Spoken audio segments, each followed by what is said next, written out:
Très bonne nouvelle, le suspect Benny Moukena, recherché pour le meurtre de Vali Amissi, a été arrêté à Brazzaville avec son passeport en main indiquant qu'il est âgé de 26 ans, étant né en 2000.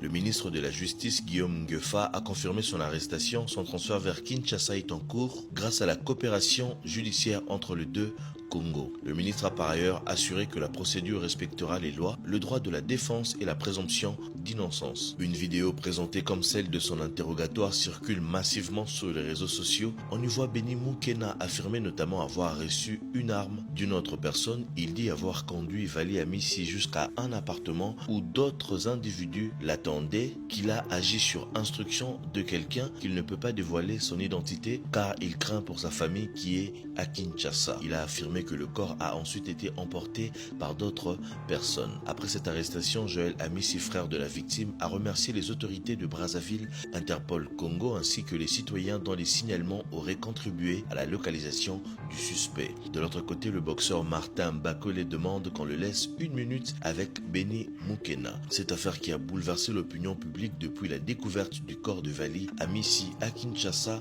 va entrer désormais dans une nouvelle phase judiciaire.